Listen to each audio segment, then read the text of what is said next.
नमस्कार दोस्तों, स्वागत है आपका फिनोमेटिक पाठशाला में। मैं हूं आपका दोस्त हितेश जैन और मैं आपके सामने आज लेकर के आया हूं रिवीजन मॉक टेस्ट 3।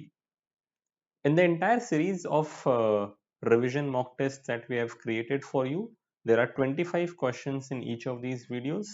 हर क्वेश्चन के सामने आपके पास में ऑप्शंस आएंगे and you are suppose to answer. I will help you in preparing all the concepts ताकि आप इसको रिविजन करने के लिए आप जरूर देखिएगा. पहले सारे चैप्टर वाइज वीडियोस को देख लीजिएगा, फिर इन रिविजन मॉक टेस्ट्स में आपको दिएगा. अब मैं स्टार्ट करता हूं आज का दिन और आज मैं आपके सामने ये एक एक करके 25 क्वेश्चन लाऊंगा. जैसा मैंने पिछले वीडियो में भी कहा था कि इन वीडियोस को, इस तरह के सीरीज को आप पॉज कर करके देखिएगा ताकि जिस समय क्वेश्चन सामने आए तो आप पहले उसका आंसर खुद से सोचिएगा और उसके बाद मेरी बात आगे सुनिएगा. तो दोस्तों, पहला क्वेश्चन आपके स्क्रीन पर है. The fund that takes contrary position in different markets such that the risk is neutralized and the return is earned are called. बताइए इन चार में से कौन सा ऑप्शन होगा. चैप्टर 2 है ये, याद करिएगा. चैप्टर 2 में हमने कहा था एक हाइब्रिड फंड्स वाला कैटेगरी हमने पढ़ा था. उसमें पहला जो फंड था वो था आर्बिट्राज फंड. आर्बिट्राज फंड क्या है, वो कैसे रिटर्न बनाता है?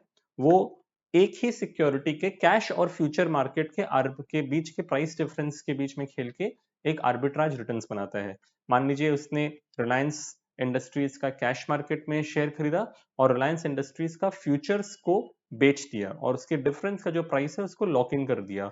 तो इससे उसका रिस्क न्यूट्रलाइज हो जाता है और वो रिटर्न बनाता है. जनरली हम देखते हैं कि एक आर्बिट्राज फंड 4 से 5% का रिटर्न इन्वेस्टर्स के लिए साल में बना के दे देता है, राइट? या फिर वो चाहे तो एनएससी बीएससी के बीच में भी आर्बिट्राज कर सकता है, जैसा कि एक्सप्लेनेशन में दिया है. आइए मैं आगे बढ़ता हूं और अब नेक्स्ट क्वेश्चन पढ़ने जाता हूं. While choosing an option in a mutual fund scheme, taxation and liquidity is a major factor that we need to consider.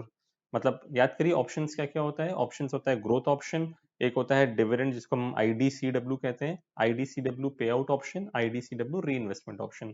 तो हमें किस ऑप्शन में जाना है? It will depend upon the taxation and our liquidity needs. तो जी हाँ, ये स्टेटमेंट ट्रू है. एंड आपको मैं बोल देता हूँ जैसे ग्रोथ ऑप्शन में क्या है कि आप अपने टैक्स को डेफर कर देते हैं, बट इन डिविडेंड ऑप्शन और आईडीसीडब्ल्यू पे आउट ऑप्शन आप हर साल जो डिविडेंड अक्रू कर रहे हो आप अपने इनकम में जोड़ते जाते हो, टैक्सेबल इनकम. नेक्स्ट क्वेश्चन में आता हूँ. थर्ड क्वेश्चन इज कि in the non equity oriented funds, यानी कि नॉन इक्विटी मतलब डेट फंड समझ लीजिए, the rate of long term capital gain tax क्या होगा बताइए. Option A B C D आपके सामने स्क्रीन पर है. याद करो चैप्टर 8 में मैंने आपको पढ़ाया था कि डेट फंड्स यानी कि नॉन इक्विटी ओरिएंटेड फंड्स के अंदर में आपको टैक्स देना पड़ता है at the rate of 20% with indexation. तो इंडेक्सेशन बेनिफिट मिलती है. इंडेक्सेशन को मैंने बहुत डिटेल में उस वीडियो में समझाया है. अगर आपको डाउट हो तो आप चैप्टर 8 का वीडियो संग संग देख लीजिएगा. चलिए आगे मैं बढ़ता हूं.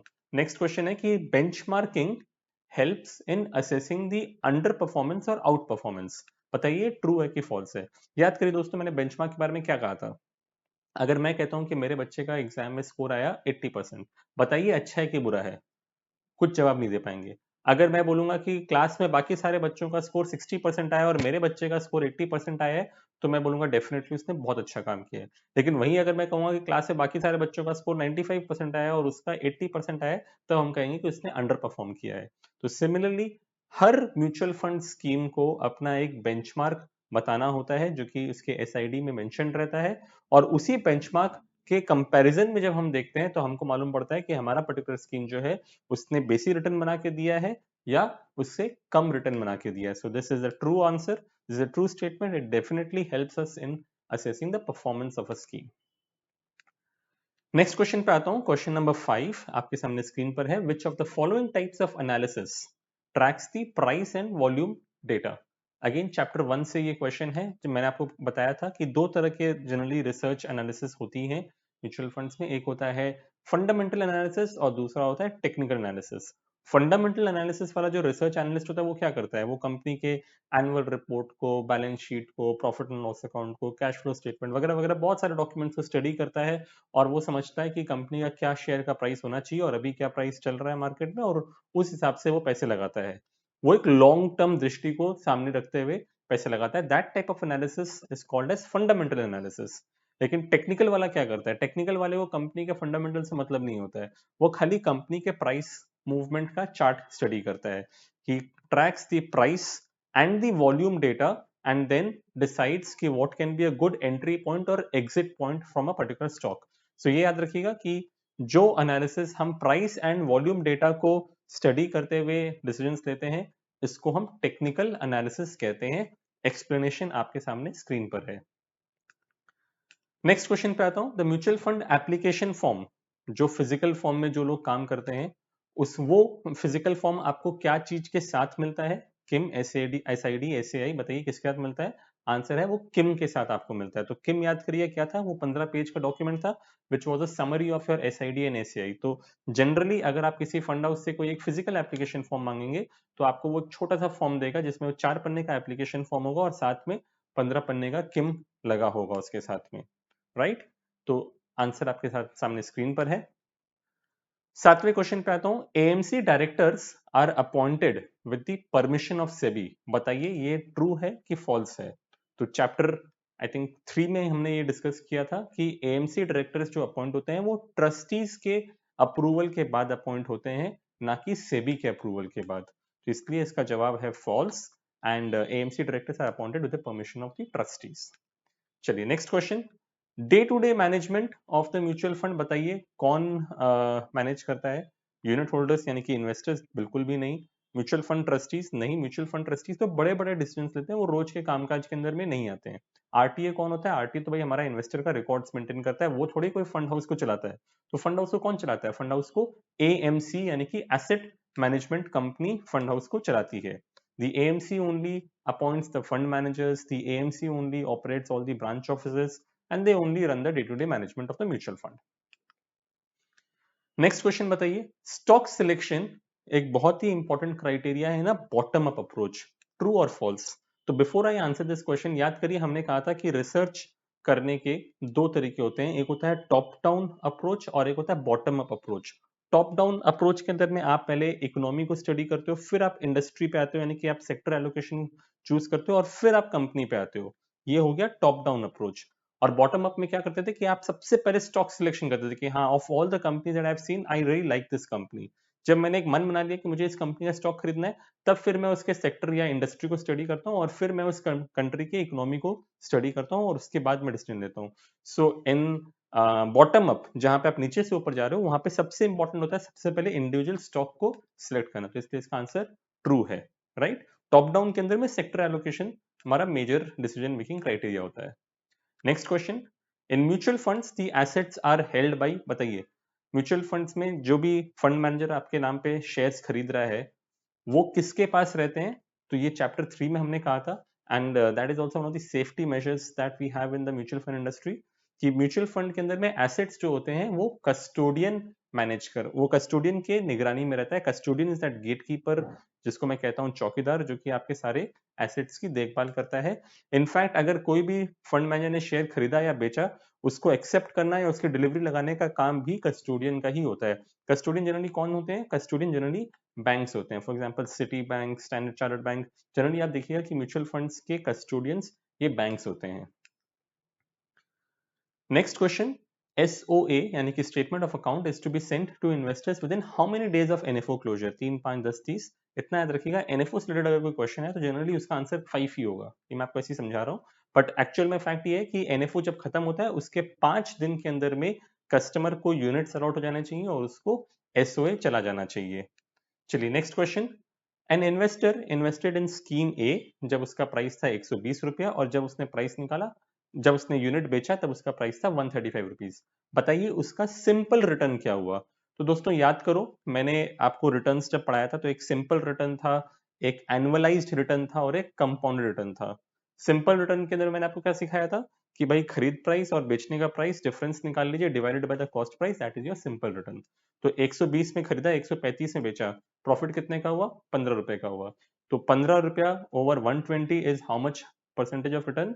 जी हाँ, ऑप्शन बी 12.5% का आपका रिटर्न बना, right? Next question. Risk appetite of investors is assessed through what? बताइए अगर मुझे किसी भी अपने क्लाइंट का या इन्वेस्टर का रिस्क एपेटाइट समझना है कि वो अग्रेसिव है कि कंजर्वेटिव है, तो मैं इसके लिए क्या करूंगा? मैं उसको एक रिस्क प्रोफाइलर दूंगा, एक रिस्क क्वेश्चनर दूंगा और उसके बेसिस पे मैं इवेलुएट करूंगा कि उसका रिस्क एपेटाइट क्या है और उसको किस तरह की स्कीम देनी चाहिए, राइट? चलिए नेक्स्ट क्वेश्चन आता है स्क्रीन पर। Mutual funds are allowed to charge differential exit load. क्या ये स्टेटमेंट ट्रू है? मतलब कि मान लीजिए मैं एक छोटा मोटा इन्वेस्टर हूं, मैं 1 लाख रुपए का रिडेम्पशन करने आया हूं, तो फंड हाउस बोलेगा भाई तुमको तो हम 1% का एग्जिट लोड लगाएंगे अगर मैंने 1 साल के पहले पैसे निकाले हैं तो। लेकिन वहीं एक बहुत बड़ी ट्रेजरी या इंस्टीट्यूशनल इन्वेस्टर आएगा और बोलेगा भाई मैं 100 करोड़ का माल बेच रहा हूँ, मेरा 1 साल पूरा नहीं हुआ है, तो भाई तुम मुझे वो 1% एग्जिट लोड मत लगाओ कि 100 करोड़ पे 1% तो 1 करोड़ रुपया होता है। तो क्या म्यूचुअल फंड इंडस्ट्री इस तरह से एक छोटे और बड़े कस्टमर के बीच में डिफरेंशिएट कर सकती है? जी नहीं, SEBI will never allow that. So basically the answer is false. There has to be the same exit load which is applied to all the unit holders irrespective of कि वो छोटा है कि बड़ा है. Next question. Generally, long-term investment decisions are taken through fundamental analysis. And for short-term speculative हम लोग intraday वगैरह करने के लिए टेक्निकल को यूज करते हैं। बताइए ट्रू है कि फॉल्स है? जैसा अभी मैंने थोड़ी देर पहले आपको समझाया था कि फंडामेंटल वाला आपके सारे बुक्स ऑफ अकाउंट्स को स्टडी कर रहा है, एनुअल रिपोर्ट वगैरह को स्टडी कर रहा है और वो लॉन्ग टर्म का एक व्यू लेकर के बना रहा है। लेकिन टेक्निकल वाला सिर्फ चार्ट देखता है, प्राइस और वॉल्यूम डेटा देखता है, वो एंट्री और एग्जिट पॉइंट्स ढूंढता है। तो ये स्टेटमेंट बिल्कुल ट्रू है। लॉन्ग टर्म के लिए फंडामेंटल एनालिसिस, शॉर्ट टर्म के लिए technical analysis. Next question, which amongst the following is a measure of risk adjusted returns? बताइए। Option A B C D आपके पास स्क्रीन पर है। अगर आपको इसका जवाब नहीं भी आता हो तो भी मैं आपको एक क्लू दूंगा कि इसको आप कैसे आंसर करेंगे। तब तक एक बार आप सोचिए। I just take a small break.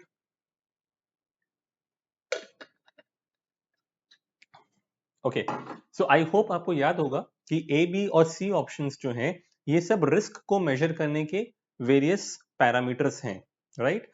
तो अगर इनमें से जवाब अगर ए बी सी में से होता तो तीनों ही जवाब हो सकता था। तो इसलिए इसका आंसर डी होगा, शार्प रेशियो। क्योंकि शार्प रेशियो क्या करता है, वो आपका रिटर्न और रिस्क दोनों को कंपैरिजन करते हुए फिर फाइनली बताते हैं कि कौन सा स्कीम ने कितना अच्छा परफॉर्म किया। मतलब अगर स्कीम ए और बी है, दोनों का मैं रिटर्न्स देखूंगा, दोनों का मैं रिस्क देखूंगा, और इस शार्प रेशियो के केस में हम लोग रिस्क मेजर करते हैं थ्रू स्टैंडर्ड डिविएशन, राइट? तो इसका रिस्क एडजस्टेड रिटर्न्स को मेजर करने का तरीका है शार्प रेशियो। नेक्स्ट पे आता हूं 17th क्वेश्चन की नॉमिनेशन और प्लेज फैसिलिटी जो है are not available for mutual fund investor. क्या ये ट्रू है? बिल्कुल नहीं। आज अगर मैं मान लीजिए एज एन इन्वेस्टर मैं पैसे लगा रहा हूँ म्यूचुअल फंड में, मैं अपनी बेटी को अपना नॉमिनी बनाना चाहता हूँ या अपने वाइफ को अपना नॉमिनी बनाना चाहता हूँ, मैं बना सकता हूँ। या मैं अपने ही म्यूचुअल फंड के इन्वेस्टमेंट्स के ऊपर में बैंक के पास जाके लोन लेना चाहता हूँ और अपने यूनिट्स को लेन मार्क या प्लेज करना चाहता हूँ, तो क्या मैं ये कर सकता हूँ? मैं डेफिनेटली ये चीज कर सकता हूँ। सो ये इनका कहना कि इट इज नॉट अवेलेबल, ये आंसर फॉल्स है, राइट? आइए आगे बढ़ता हूं। Next question, what is real rate of return? Option A B C D आपके सामने है। एक स्कीम ने रिटर्न बना के दिया, मान लीजिए आपके एफडी ने रिटर्न बना के दिया 6% का। अब मैं बोलता हूं कि मार्केट में इन्फ्लेशन ऑलरेडी है 8%, तो बताइए आपका एक्चुअल रिटर्न कितना बना? आपका एक्चुअल रिटर्न बना -2%, और इस तरह के रिटर्न को हम कहते हैं रियल रेट ऑफ रिटर्न। तो जो आपको स्कीम पे रिटर्न दिखता है वो होता है नॉमिनल रेट ऑफ रिटर्न, और आप जब उसको इन्फ्लेशन से एडजस्ट कर देते हो तो उसको हम कहते हैं real rate of return, right? आओ नेक्स्ट क्वेश्चन पढ़ता हूं। Fundamental analysis is evaluation of the strength of companies price and volume charts. जी नहीं, याद रखिएगा प्राइस एंड वॉल्यूम चार्ट जो है वो टेक्निकल एनालिसिस के केस में काम आता है। In case of fundamental analysis we do the evaluation through annual reports and various statements of the company, right? चलिए आगे बढ़ता हूं। Next question, trail commissions are linked to the valuation of portfolio in the market. बताइए true है कि false है? हम लोगों ने पढ़ा था चैप्टर नंबर 6 में, जहां पर हम एक डिस्ट्रीब्यूटर के इनकम के बारे में बात कर रहे थे। तो ट्रेल कमीशन आपको हमेशा पोर्टफोलियो की वैल्यूएशन पे मिलता है। माने आपने किसी एक इन्वेस्टर से 1 लाख रुपया इन्वेस्ट कराया था, मान लेते हैं कि 5 साल बाद वो 1 लाख रुपया बढ़ के 1,80,000 रुपया हो गया है, तो 5वें साल में आप कमीशन किस वैल्यू पे कमा रहे होंगे? आप कमीशन कमा रहे होंगे 1,80,000 पे, ना कि आपके लाए हुए 1 लाख के चेक पर, राइट? तो यही खूबसूरती है हमारे म्यूचुअल फंड इंडस्ट्री की कि यहाँ पर आपको ट्रेल बेसिस पे आपको कमीशन मिलता है। मतलब इन्वेस्टर जब तक पैसे रखे सिस्टम में तब तक आपको कमीशन आएगा, और जैसे ही मार्केट वैल्यू बढ़ेगा आपके इन्वेस्टमेंट का, आपको एक बढ़े हुए वैल्यू पे आपको कमीशन मिलेंगे। नेक्स्ट क्वेश्चन पे आता हूं। What is the absolute return for a mutual fund investor if he had bought at a NAV of 20 and sold it at 40 after 2 years? अभी जस्ट हमने एक क्वेश्चन देखा था, तो 20 में खरीदा, 40 में बेचा, 2 साल बाद बताओ उसका रिटर्न कितना हुआ? एब्सोल्यूट रिटर्न पूछा गया है, ना कि एनुअलाइज, ना कि कंपाउंडेड एनुअल रिटर्न, तो एब्सोल्यूट रिटर्न होगा कि 20 में खरीद के 40 में बेचा, पैसा डबल हुआ तो आपका रिटर्न बैठा 100% का। तो प्रॉफिट है 20 divide by cost price of 20, आपका रिटर्न बैठा 100% का, राइट। चलिए नेक्स्ट क्वेश्चन पे आता हूं। In the SID the condensed financial information for scheme launched in last 3 years is mentioned. बताइए ये ट्रू है कि फॉल्स है? Answer is it is false. Why is it false? Because ये जो कंडेंस्ड फाइनेंशियल इंफॉर्मेशन होता है ये SAI में छापा जाता है, ना कि SID में। Question number 23, tax deferral is a की फीचर ऑफ, बताइए इन 4 ऑप्शन में से। पहले तो आर्बिट्राज फंड और लिक्विड स्कीम्स तो कोई ऑप्शन है ही नहीं, तो टैक्स डेफरल इज एक्चुअली अ की feature of the growth option, right. Dividend के अंदर में आपको पता है कि टैक्स डेफरल नहीं होता है, आपने जितना डिविडेंड अर्न किया वो आपके टैक्सेबल इनकम में जुड़ जाता है। ग्रोथ ऑप्शन में आप जब तक अपना म्यूचुअल फंड सेल नहीं करोगे तब तक आपके ऊपर में कोई टैक्स की लायबिलिटी नहीं आती है। Second last question for the day. Mr. Mahesh gives his investment application form to the distributor at 10 a.m. The distributor goes to the MF office and submits it, मतलब टाइम स्टैंपिंग हुई उसकी 1 PM की। What is the cut of time? बताइए, क्या उसको 10 बजे का time stamping मिलेगा कि उसको 1 बजे का टाइम स्टैंपिंग मिलेगा? आंसर है 1 बजे का टाइम स्टैंपिंग मिलेगा। सो इतना याद रखिएगा कि अगर 3 बजे के पहले उसने जमा किया, अगर 3 बजे के पहले का अगर टाइम स्टैंपिंग है तो उस दिन का नैव दिया जाएगा, अगर 3 बजे के बाद का टाइम स्टैंपिंग है तो उसको अगले वर्किंग डे का नैव दिया जाएगा, right. Last question for the day. accumulation is the phase that is applicable for whom? याद करिएगा, एक हम accumulation phase हमने पढ़ा था और एक हमने distribution phase पढ़ा था। accumulation phase वो phase होता है एक इंसान के लाइफस्टाइल के अंदर में, लाइफ स्पैन के अंदर में, जब वो पैसे कमा रहा होता है और उसकी लाइबिलिटीज कम होती है। और डिस्ट्रीब्यूशन फेज वो फेज होता है जब वो रिटायरमेंट की तरफ चला जाता है और उसके पास में कमाने के सोर्सेज बहुत कम हो जाते हैं और उसके खर्चे बहुत बढ़ जाते हैं। सो अक्यूमुलेशन फेज किसके लिए माना जाता है? ये होगा एक यंग अनमैरिड पर्सन के लिए, क्योंकि उस समय उसके खर्चे बहुत कम होते हैं और उसकी इनकम ग्रोथ कर रही होती है। तो जनरली हम कहते हैं कि अक्यूमुलेशन फेज में ही मैक्सिमम इन्वेस्टमेंट किया जाता है और SIPs हम जनरली अक्यूमुलेशन फेज के अंदर में ही चलाते हैं। तो दोस्तों that's it from my side today. जैसा कि मैंने आपको हर वीडियोस में कहा है कि this is just a mechanism for us to help you clear this exam. We always insist कि आप जो NISM वर्कबुक है आप उसको पढ़िए, हमारे जो 12 चैप्टर्स के वीडियोस हैं आप उसको देखिए। ये मेरा डिटेल्स है आपके सामने स्क्रीन पर। अगर आपको किसी भी तरह का कोई डाउट हो, क्वेरी हो, तो आप हमें कमेंट्स बॉक्स में आप लिख सकते हैं। आप हमारे चैनल को लाइक एंड सब्सक्राइब जरूर करिएगा। And I am Hitesh Jain and I work for this company called Finomatic fintech services private limited. We are a mutual fund distributor and there are a lot of partners who work with us in a lot of products like mutual funds, insurance, deposits and loans.